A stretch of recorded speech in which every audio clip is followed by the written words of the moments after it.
हम सबका एक दोस्त ऐसा ज़रूर होता है जिसको सब बहुत शरीफ समझते हैं, मगर हकीकत में सबसे बड़ा बेगैरत वही होता है।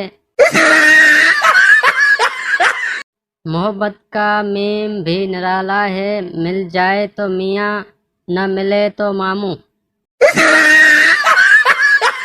कुछ लोग इतने ढीठ होते हैं कि जितना भी भाड़ में भेजो वापस आ जाते हैं।